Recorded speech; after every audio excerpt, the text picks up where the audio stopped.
dis ce que je ressens. Tes bienfaits sont trop grands pour moi. Du fond de mon âme coulent des larmes qui traduisent mes silences. Comment te dire ce que je ressens? Tes bienfaits sont trop grands pour moi. Du fond de mon âme coulent des larmes qui traduisent mes silences. Que ma vie soit une fleur, un parfum de bonne odeur. Que ma vie soit une fleur, un parfum pour toi, Seigneur. Devant toi je me répands. Fais de moi ce que tu voudras. Devant toi je me répands. Fais de moi ce que tu voudras. Que ma vie soit une fleur, un parfum de bonne odeur. Que ma vie soit une fleur, un parfum pour toi, Seigneur. Devant toi je me répands. Fais de moi ce que tu voudras. Devant toi je me répands. Fais de moi ce que tu voudras. Devant toi je me répands. Louer ton nom Fais de moi ce et que de tu publier dès le matin. voudras. C'est fort de ce passage tiré du psaume 92, de cette invitation à la louange, que nous bénissons le Seigneur pour vous, chers frères et sœurs. Chers frères et sœurs en Christ, chers téléspectateurs d'Ecclesia TV, bonjour. Que la grâce et la paix de notre Seigneur Jésus-Christ reposent sur vous. Nous sommes très heureux en ce matin. Nous avons le plaisir et l'honneur de vous savoir nombreux connectés pour votre émission.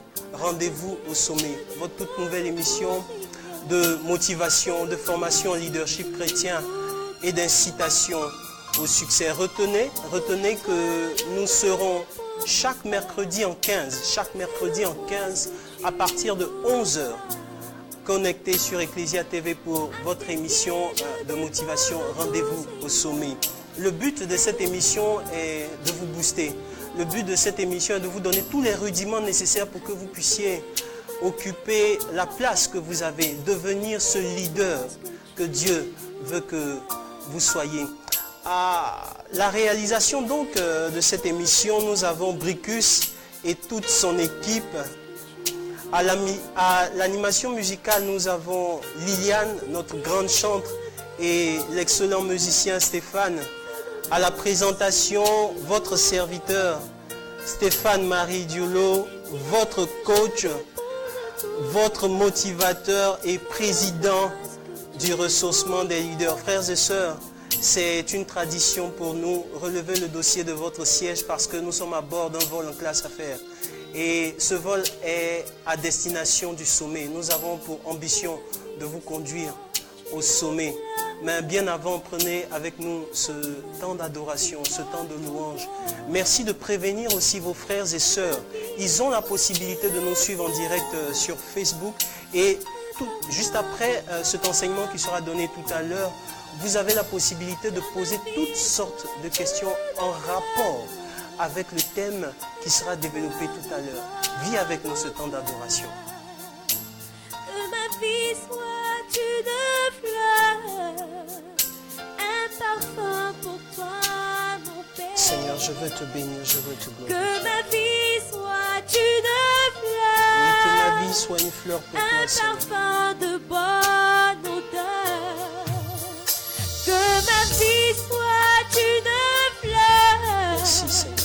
un parfum pour toi, mon Père. Devant toi je me répands. Fais de moi ce que tu voudras. Devant toi je me répands. Fais de moi ce que tu voudras. Que ma vie soit une fleur, un parfum de bonne odeur. Que ma vie soit une fleur, un parfum pour toi, mon Père. Devant toi je me répands. Fais de moi ce que tu voudras. Devant toi je me répands. Fais de moi ce que tu voudras. Que ma vie soit une fleur, Un parfum de bonne odeur. Que ma vie soit une fleur, un parfum pour toi, Seigneur. Devant toi je me répands. Fais de moi ce que tu voudras. Devant toi je me répands. Fais de moi ce que tu voudras. Comme l'argile devant le potier, donne-moi la forme qui te plaît. Fais chaque chose en ton temps. Je serai toujours confiant. Ô Seigneur, observe mes voies. Garde-moi auprès de ta croix. Je voudrais habiter chez toi tous mes jours, ici-bas. Que ma vie soit une fleur, un parfum de bonne odeur. Que ma vie soit une fleur, un parfum pour toi, Seigneur. Devant toi je me répands. Fais de moi ce que tu voudras.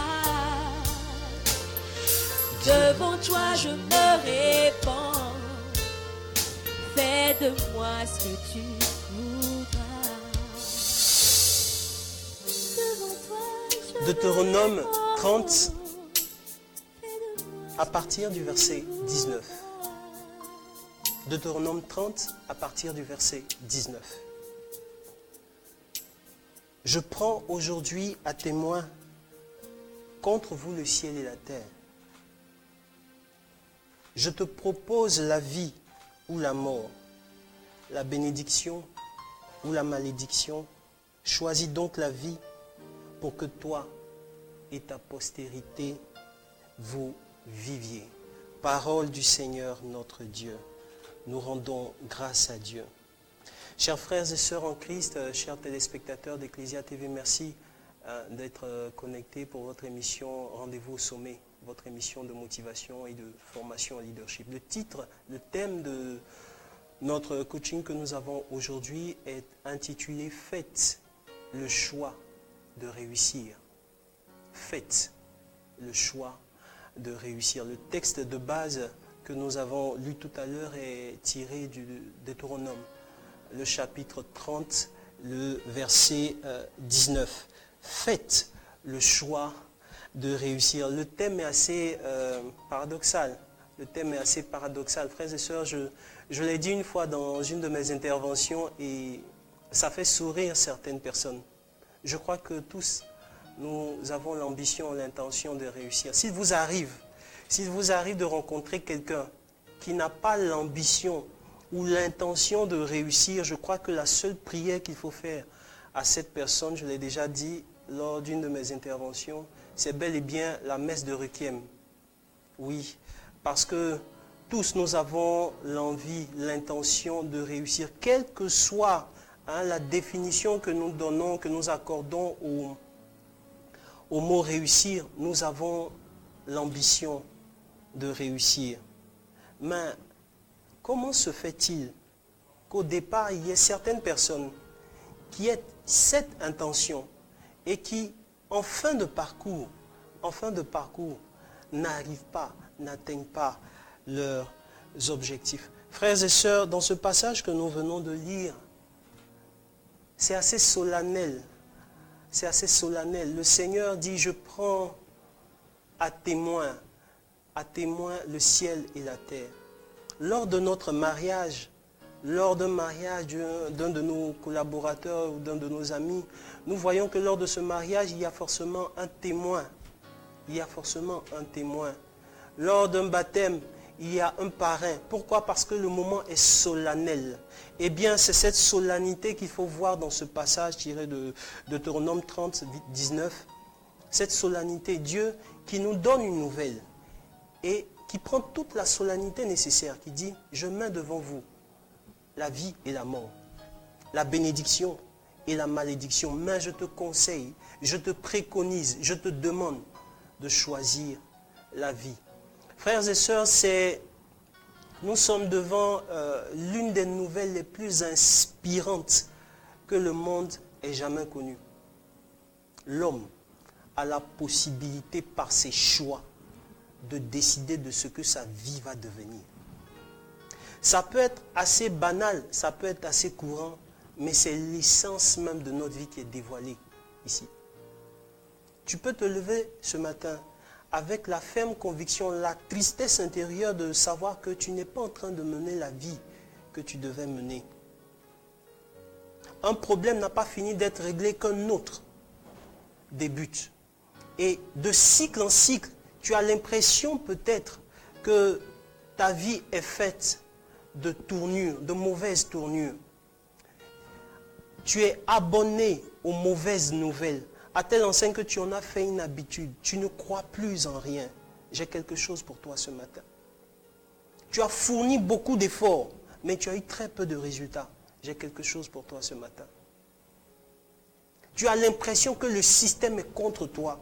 Tu as l'impression que tu n'as pas les moyens nécessaires pour atteindre tes objectifs. J'ai quelque chose ce matin pour toi. Et je veux que tu retiennes très bien. Faites le choix de réussir. Nous avons la possibilité, par la décision que nous prenons, de pouvoir changer le cours et l'histoire de notre vie.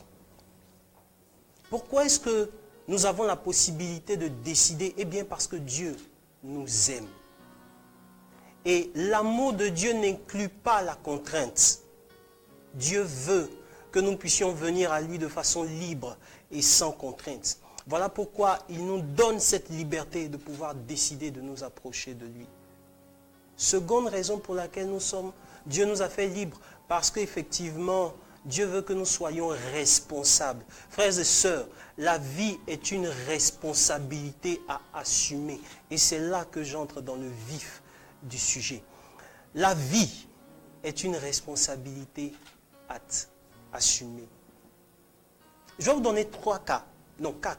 Je vais vous donner 4 cas qui, dans la Bible, nous permettent de savoir qu'effectivement, Dieu nous donne toujours le choix de décider de ce que nous voulons devenir.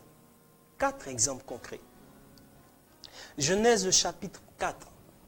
Voici 2 personnes qui montent faire une offrande à Yahvé. Caïn et son frère Abel. Caïn cultivateur et Abel pasteur. Genèse 4 nous dit que Caïn apporta les fruits de ses champs.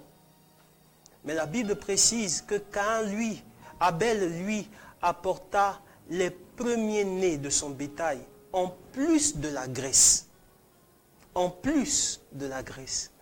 Et qu'est-ce qui va se passer? Dieu va agréer l'offrande d'Abel et il va laisser l'offrande de Caïn. Dès cet instant, Caïn fait mauvaise mine et commence à regarder son frère Abel de travers. Tu sais, je vais te dire une chose. Si les choses ne sont pas comme tu l'aurais souhaité, ce n'est pas la faute aux autres.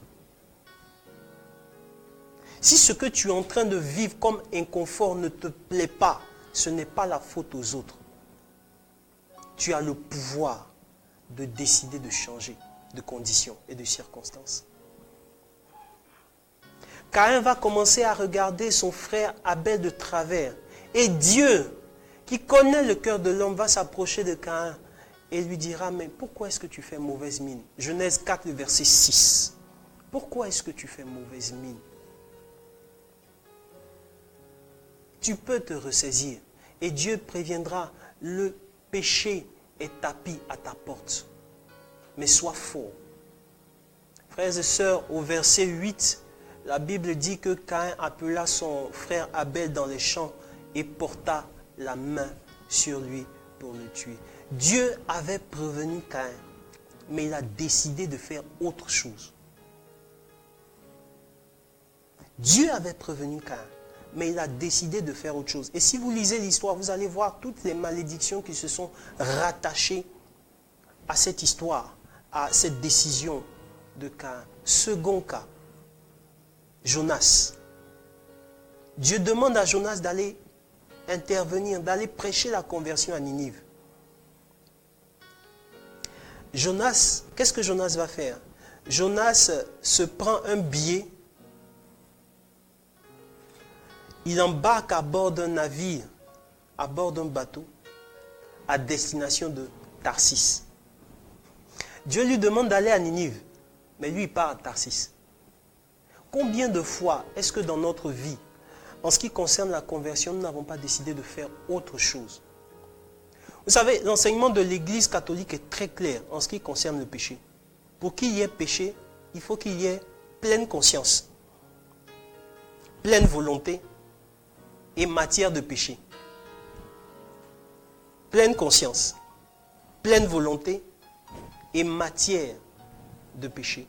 En fait, pour chaque péché que tu commets, tu es responsable aux 2/3. Tu es à la fois responsable et coupable de ce que tu fais.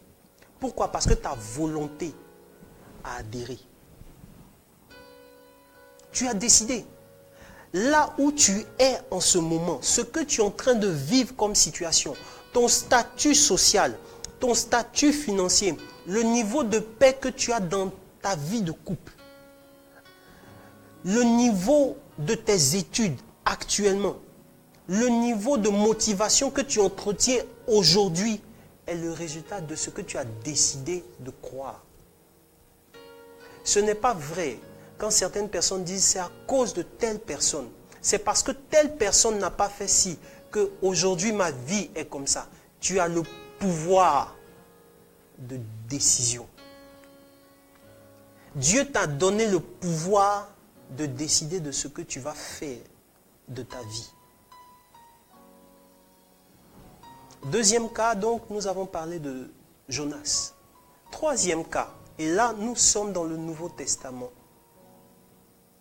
Hérode, le tétrarque, fils d'Hérode le Grand,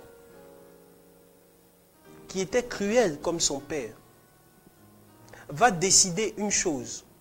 Hérode le tétrarque, appelé donc Hérode Antipas, va décider de prendre la femme de son frère Philippe.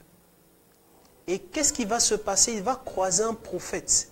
Il va croiser Jean-Baptiste le précurseur. Jean-Baptiste le précurseur regarde Hérode dans les yeux avec toute son autorité et lui dit, tu n'as pas le droit de prendre la femme de ton frère. Frères et sœurs, quelle a été la décision d'Hérode?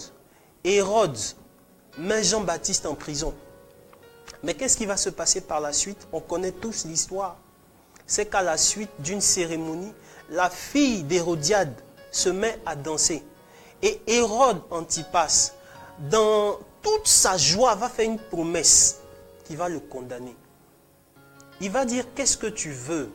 Je suis prêt, même si c'est pour te donner la moitié de mon royaume. Je me pose des questions. Quel est ce leader qui est prêt pour une affaire de danse à diviser son royaume? Je me pose des questions sur un tel leadership. Je vais te dire une chose que tu dois comprendre. Ne prends jamais de décision quand tu es trop content. Ne fais jamais de promesses quand tu es trop content. Et ne prends jamais de décision quand tu es en colère. Ça peut te rattraper demain. Ça peut te rattraper demain. Et donc Hérode va faire cette promesse et la fille d'Hérodiade va venir, sur conseil d'Hérodiade, demander la tête de Jean-Baptiste. Hérode Antipas s'est passé du mauvais côté de l'histoire parce qu'il a décidé de faire autre chose. Je répète pour la 3e fois, tu es le résultat de tes décisions. Tu es le résultat de tes décisions. 4e cas. Nous avons toujours dans le Nouveau Testament Ponce Pilate qui va en jugement, qui va en procès. Et il rencontre Jésus en procès. Mais la femme de Ponce Pilate, qui a fait un songe la nuit, pendant que Pilate était en procès, envoie un mot à son mari pour lui dire « Fais attention à cet homme que tu es en train de juger. Parce que toute la nuit, cet homme m'a fatigué. C'est un saint homme. Fais attention. » Frères et sœurs, Hérode n'a pas tenu compte de l'avertissement de sa femme. Hérode, à cause de la pression de la foule, a voulu conserver son poste. Et il a condamné Jésus. Il est passé du mauvais côté de l'histoire. Il est passé définitivement du mauvais côté de l'histoire. Parce qu'il n'a pas tenu compte du fait que Dieu était passé par sa femme pour le prévenir. Dans notre vie de tous les jours, Dieu nous prévient. Tu ne peux pas dire que tu ne savais pas. Tu ne peux pas dire que Dieu ne t'avait pas prévenu. Regarde ta vie. Regarde ce que tu vis aujourd'hui comme situation. Dieu t'avait prévenu d'une manière ou d'une autre. Dieu prévient toujours. Mais très souvent, nous prenons des décisions qui tiennent compte seulement que de l'intérêt immédiat. Tu as monté ton entreprise. Est-ce qu'avant d'aller t'associer à quelqu'un, tu as prié? Jonas est parti à Tarsis. Et pendant qu'il partait à Tarsis, il y a une tempête qui a éclaté. Pendant que les autres marins étaient en train de prier leur Dieu, celui à cause de qui la tempête a éclaté dormait profondément. Il y a des Jonas dans certaines entreprises. Quand ils rentrent, on ne se retrouve plus. Est-ce que tu as consulté le Seigneur avant de recruter du personnel dans ton entreprise? Est-ce que tu as consulté le Seigneur avant de prendre la décision de t'associer à une personne? Le résultat, c'est que tu as été grugé. Le résultat, c'est que tu as été grugé. Prends la décision. Prends la décision aujourd'hui de réussir. Et cette décision de réussir tient compte de 4 facteurs, frères et sœurs. Premier facteur, il faut avoir une vision. Il faut avoir un référentiel. Il faut avoir une référence. Lorsque Dieu s'est approché d'Abraham, il lui a dit, regarde le ciel, si tu es capable de compter les étoiles, compte-les. Abraham essaie, il dit, non Seigneur, je ne peux pas. Et Dieu lui dira, c'est ainsi que ta descendance sera nombreuse, comme les étoiles du ciel. Abraham avait un référentiel. C'était les étoiles. À chaque fois qu'Abraham regardait les étoiles, à chaque fois qu'Abraham fixait les étoiles, il se rappelait de la promesse que Dieu lui avait faite. Tu dois pouvoir être capable dans tes activités d'avoir quelqu'un qui peut te motiver quand ça ne va pas, qui peut t'aider quand ça ne va pas. Tu dois être capable de t'approcher de la personne qui réussit dans le domaine dans lequel tu veux réussir. Tu dois t'approcher de cette personne et lui dire, je veux faire comme toi. Je veux avoir les résultats que tu as. Malheureusement, dans notre société aujourd'hui, beaucoup de gens à l'esprit limité combattent ceux qui réussissent. On critique ceux qui réussissent. On veut les ramener à notre niveau. On accuse, on juge. Toutes les fois où tu passes ton temps à critiquer, à juger, à accuser, sache que tu es en train d'investir dans un système d'échec et de pauvreté. Et le résultat sera patent et éclatant. Ne viens pas te plaindre après. Tu as décidé d'investir tes efforts dans un système de critique, dans un système de jugement. Dieu seul est juge. Il faut avoir un référentiel, frères et sœurs. Il faut pouvoir nommer une personne. Il faut pouvoir nommer un standard que nous allons poursuivre jusqu'au bout. La raison pour laquelle la plupart des personnes n'atteignent pas leurs objectifs dans la vie, c'est qu'effectivement, ils sont dispersés. Ils n'ont pas de vision.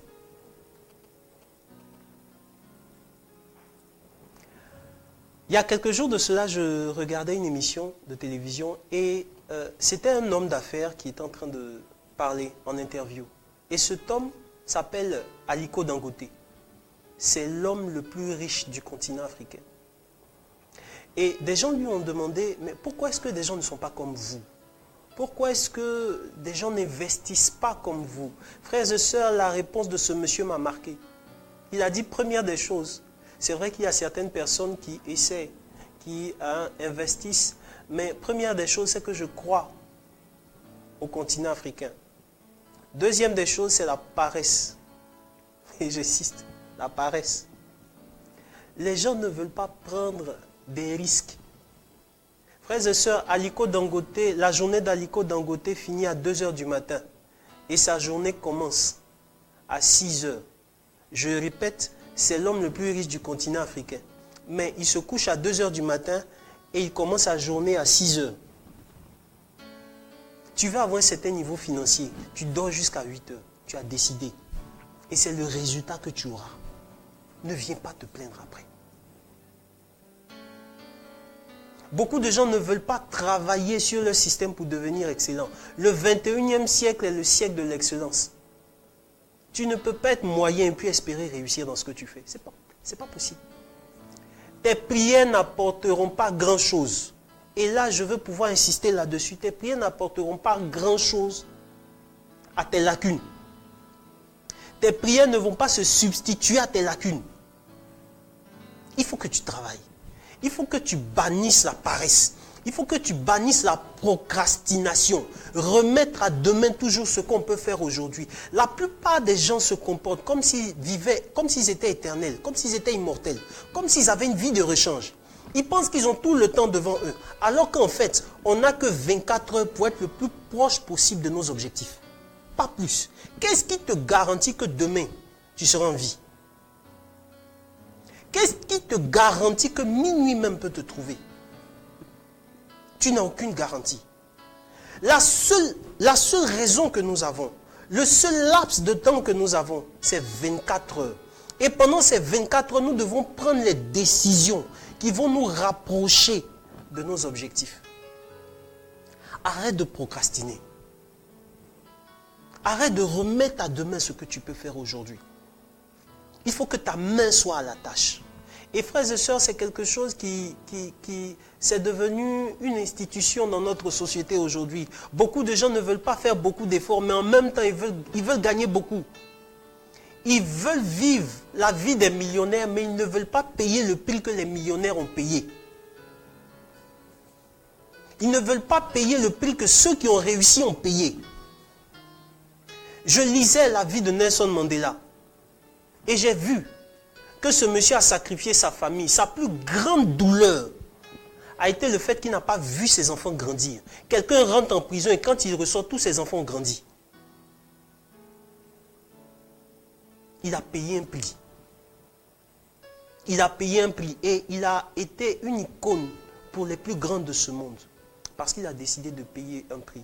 Le livre de Siracide dit, mon fils, si tu prétends servir le Seigneur, prépare ton âme à l'épreuve. Souvent, nous interprétons ce verset comme étant une douleur. Et vous savez, la nature humaine fuit la douleur. Mais il faut pouvoir augmenter notre résistance. Il faut pouvoir augmenter notre résistance. Il faut pouvoir augmenter nos heures de travail. Tu veux avoir un autre niveau dans la vie. Tu veux avoir un certain niveau de paix dans ton foyer. Il faut que tu apprennes à travailler sur ton caractère. Arrête d'accuser l'autre. Arrête d'accuser ton conjoint. Arrête d'accuser les gens. Il faut que tu travailles sur ton caractère. Il faut que tu développes une certaine paix. Il faut que tu puisses apprendre à sourire. Il faut que tu développes une certaine douceur, même quand on te ramène autre chose. Frères et sœurs, ça se travaille. L'attitude se travaille. il faut avoir une attitude de leader. Il faut être capable de pouvoir avoir un emploi du temps journalier, quotidien, qui te permet de vérifier si tu as pu faire ce que tu devais faire. Si tu ne l'as pas fait, pourquoi est-ce que tu ne l'as pas fait? Et comment recommencer? Frères et sœurs, une vie, ça se gère comme une entreprise. Je répète, une vie, ça se gère comme une entreprise. Si tu joues avec ta vie, même si tu pries longtemps, tu auras les résultats que ceux qui ont échoué ont. Il faut que tu apprennes à gérer ta vie. Arrête de procrastiner. On n'a plus le temps. On n'a plus le temps. On n'a plus le temps. Deuxième des choses, il faut pouvoir augmenter notre capacité de résistance. Et nous l'avons dit dans l'enseignement dernier, la vie que nous menons est une vie qui est très difficile. C'est une vie qui ne fait pas de cadeaux à ceux qui ne sont pas forts mentalement. C'est une vie qui ne fait pas de cadeaux à ceux qui sont down moralement. Il faut que tu aies un mental assez fort. Dieu a dit à Josué le conquérant, il dit c'est vrai, tu vas aller posséder Canaan, mais sois fort et courageux. C'est différent de je te rendrai fort et courageux. Il dit toi, sois fort et courageux. Il y a des choses que Dieu ne fera pas à ta place. Il y a un certain niveau de motivation qu'il faut que toi-même tu puisses avoir avant de continuer, pour continuer ta marche.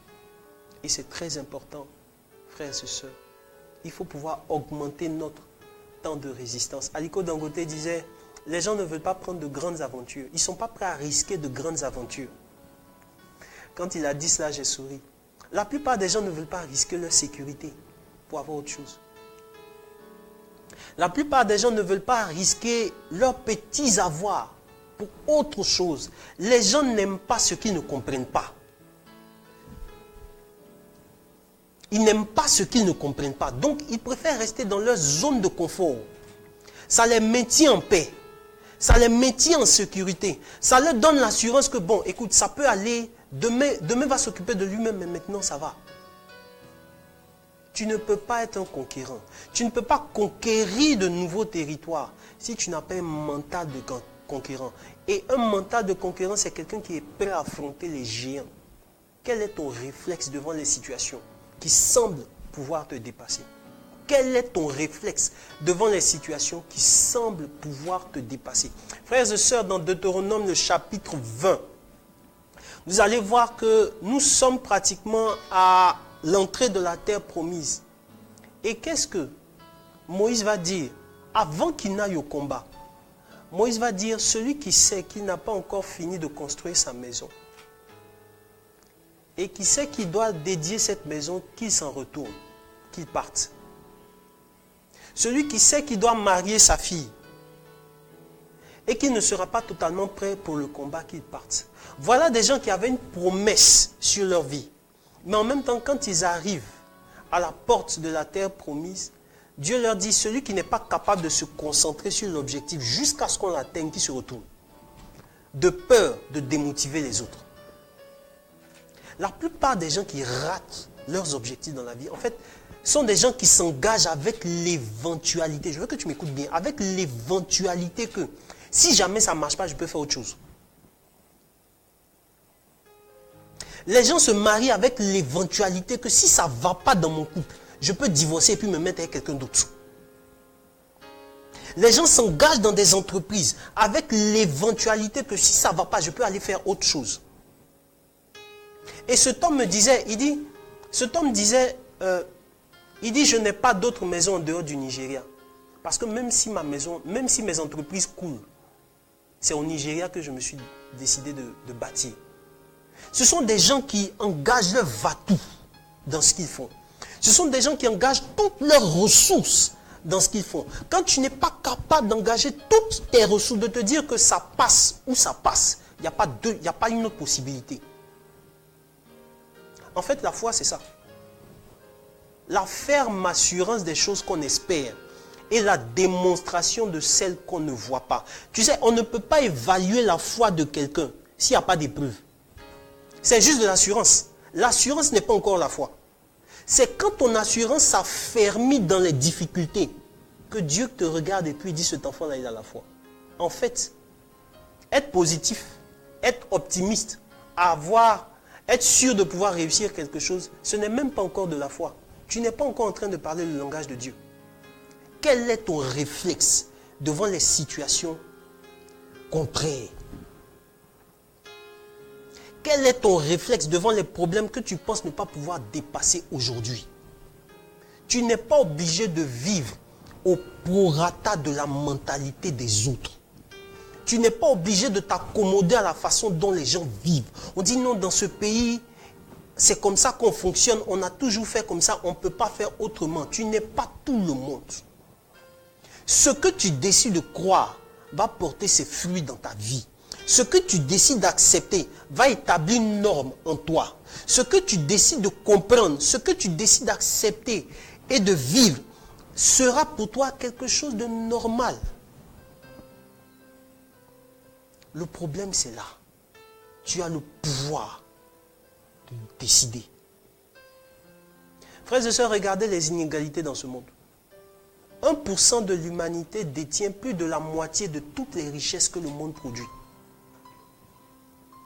Dieu n'est pas injuste. La vie n'est pas injuste. C'est qu'il y a des gens qui pensent différemment. Et si tu veux être dans le cercle de ceux qui possèdent leur vie, de ceux qui réussissent leur vie, il faut pouvoir penser comme eux. Il faut pouvoir penser comme eux. Le divorce n'est pas une échappatoire. Parce qu'aujourd'hui, tu n'arrives pas à t'entendre avec ton conjoint. Tu es en train de fuir un problème. Règle-le. Règle le problème.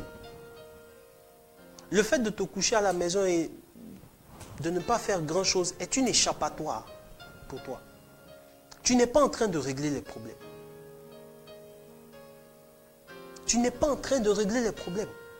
Regarde la vie de David, frères et sœurs. Regardons la vie de David. Voilà quelqu'un qui était berger. Voilà quelqu'un qui était berger. Mais à chaque fois qu'un problème se présentait à lui, à chaque fois qu'un lion venait prendre une brebis, qu'est-ce que David faisait? David poursuivait le lion. Il rattrapait le lion, il le battait, il récupérait la brebis de sa gueule. Voilà quelqu'un qui résolvait les problèmes de sa vie. Ce n'est pas quelqu'un qui tournait autour du pot. Ce n'est pas quelqu'un qui trouvait des échappatoires en excusant son attitude. Arrête, sors des excuses.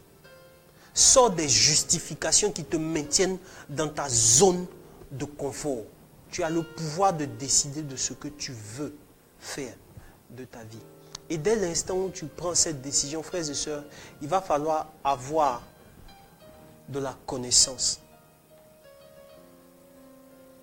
Il va falloir avoir de la connaissance.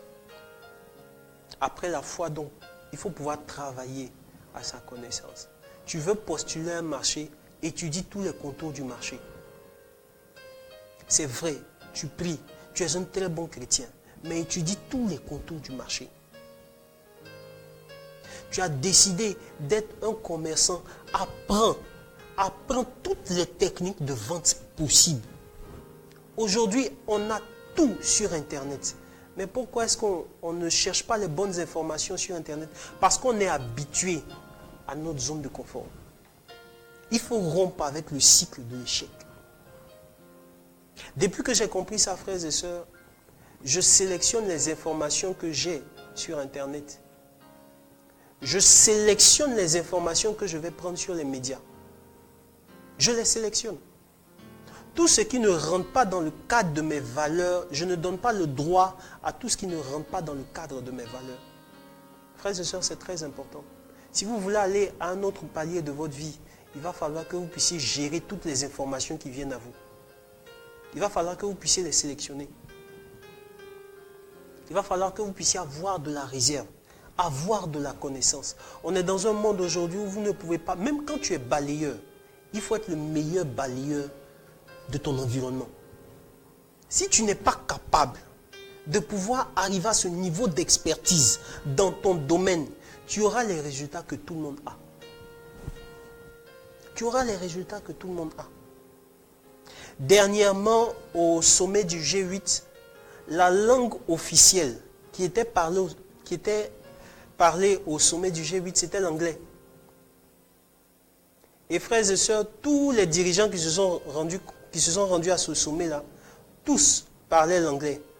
Même certains qui étaient francophones s'exprimaient en anglais sans traducteur. Parce qu'il y a des choses, on n'a pas besoin qu'un traducteur soit là. On est dans un monde où aujourd'hui tu ne peux pas te passer de cette langue. On est dans un monde où tu ne peux pas te passer de l'informatique. On est dans un monde où tu ne peux pas te passer des nouvelles technologies. On est dans un monde où tu ne peux pas te passer d'Internet. Qu'est-ce que tu en fais pour multiplier tes connaissances? Qu'est-ce que tu en fais? Prends des décisions. Prends les décisions les plus importantes de ta vie. Et je voudrais que tu composes en dernier point avec la sagesse. C'est l'une des choses que nous devons pouvoir développer le plus, frères et sœurs.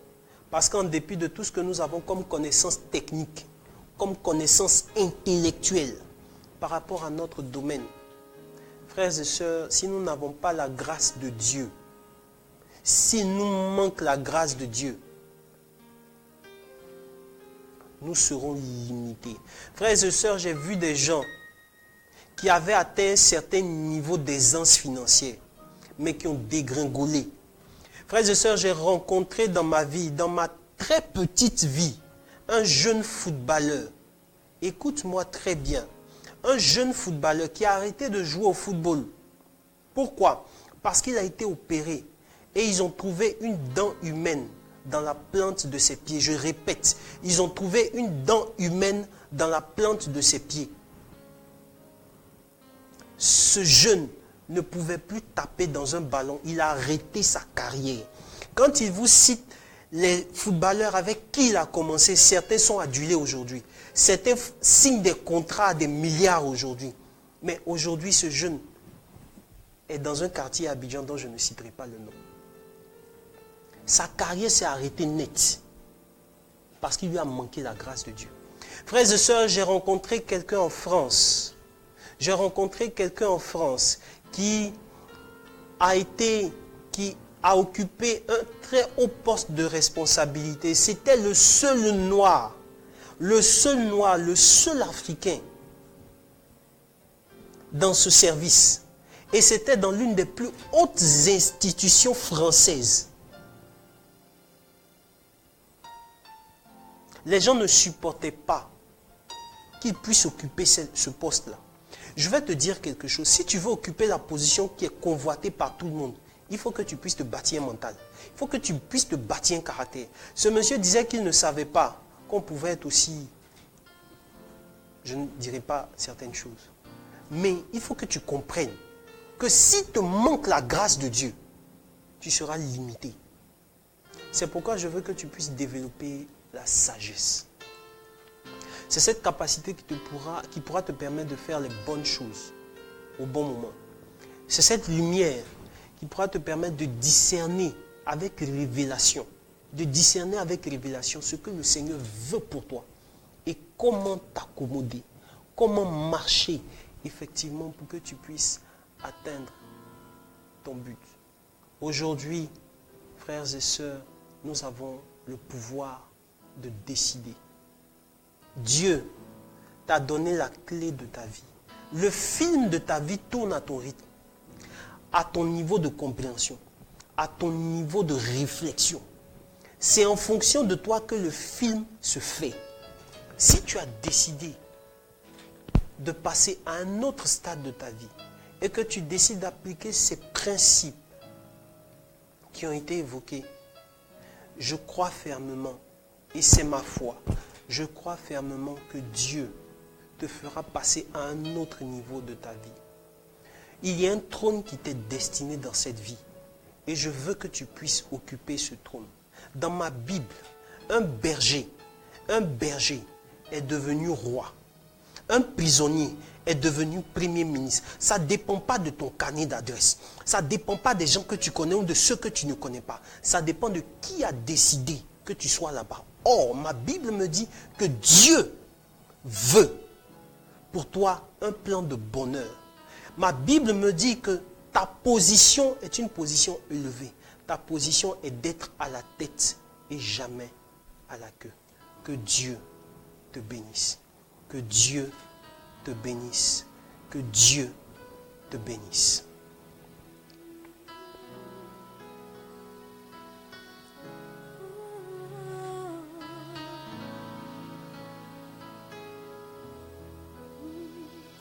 Ma vie est entre ses mains. Ne t'inquiète de rien et n'aie aucune crainte. La joie vient le matin, les problèmes ne durent qu'un temps, car il y a un ami nommé Jésus qui essuiera toutes tes larmes. Et si ton cœur est brisé, lève les mains et déclare: oui, je sais que je réussirai. Oui, je sais que je résisterai, quel que soit ce qui arrivera. Ma vie est dans ses mains, quel que soit ce qui arrivera. Ma vie est dans ses mains. Oui, je sais. Oui, je sais que je réussirai. Oui, je sais que je résisterai, quel que soit ce qui arrivera. Ma vie est dans ses mains, quel que soit ce qui arrivera. Ma vie est dans ses mains, oui, je sais. Oui, je sais que je réussirai. Oui, je sais que je résisterai, quel que soit ce qui arrivera. Ma vie est dans ses mains, quel que soit ce qui arrivera. Ma vie est dans ses mains, quel que soit. Alors, nous vous rappelons que vous avez la possibilité de poser des questions en direct en rapport avec le thème qui a été développé tout à l'heure. Nous attendons vos réactions, nous attendons vos commentaires, nous attendons vos questions. Nous avons juste quelques minutes. Merci à l'équipe de la réalisation qui vous permet effectivement de pouvoir participer à cette émission. Nous attendons vos commentaires, nous attendons vos questions pour un éclairage en rapport avec le thème que Dieu bénisse. Mais en attendant, vivons encore ce temps de louange avec la chantre Liliane et le frère Stéphane. Oui, je sais que je résisterai, quel que soit ce qui arrivera. Ma vie est dans ses mains, quel que soit ce qui arrivera. Ma vie est dans ses mains, quel que soit ce qui arrivera.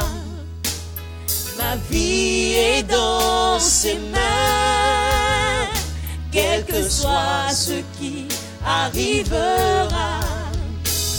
Ma vie est dans ses mains, quel que soit ce qui arrivera. Ma vie est dans ses mains, quel que soit ce qui arrivera. Ma vie est dans ses mains, oui, je sais que je réussirai. Oui, je sais que je résisterai,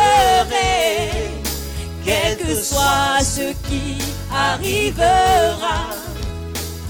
Ma vie est dans ses mains, quel que soit ce qui arrivera. Ma vie est dans ses mains. Alors, en attendant vos questions, en attendant vos commentaires, en attendant vos réactions, nous sommes tout le temps en louange. Nous sommes en louange avec la chantre Liliane et le frère Stéphane, mais nous allons rappeler ce que nous avons développé tout à l'heure, le thème qui est « Faites le choix de réussir ». Faites le choix de réussir. Nous avons dit que réussir dépend de plusieurs facteurs. Réussir dépend de plusieurs facteurs et nous avons énuméré ces facteurs-là. Nous attendons vos réactions en fonction de ce que vous vivez. Cette émission Rendez-vous au sommet est votre émission. Nous attendons vos commentaires aussi sur les réseaux sociaux, puisque l'émission est en direct sur Facebook. Voilà, que Dieu vous bénisse et vivons encore ce temps de méditation, ce temps de louange, ce temps d'adoration avec notre chantre Liliane. Seigneur, à compter sur toi.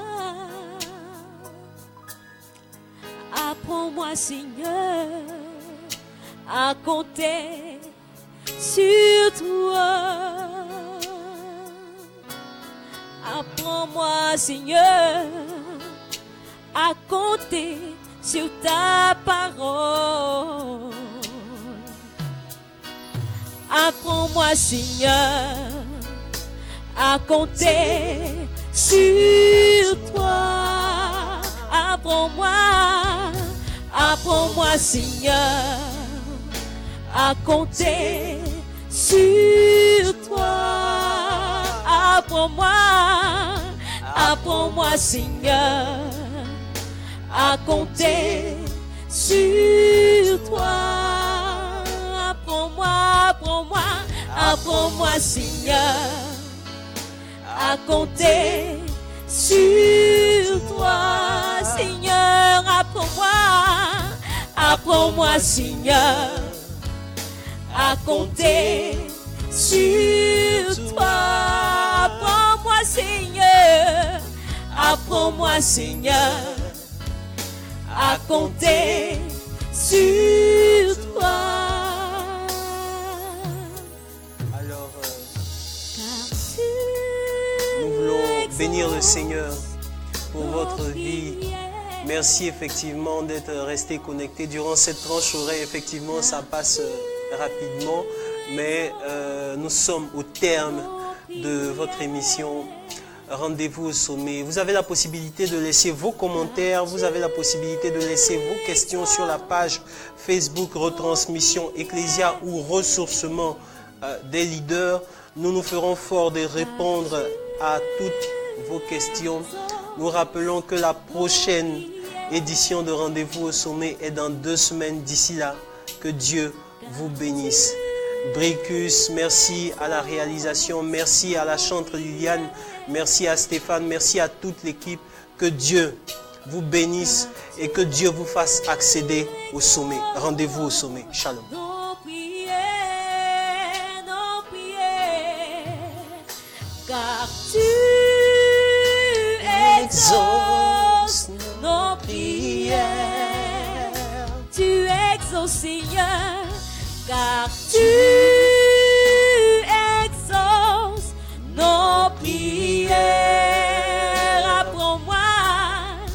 Apprends-moi, Seigneur, à compter sur toi. Apprends-moi, Seigneur, à compter sur toi. Apprends-moi, Seigneur, à compter sur toi. Compter sur ta parole, Seigneur. Apprends-moi, Seigneur, à compter sur toi. Apprends-moi, Seigneur. Apprends-moi, Seigneur, à compter sur toi. Apprends-moi. Apprends-moi, Seigneur, à compter sur ta parole. Seigneur, apprends-moi à compter sur tes promesses. Donne-moi la foi, Seigneur, la connaissance et la sagesse. Donne-moi de compter sur ta parole.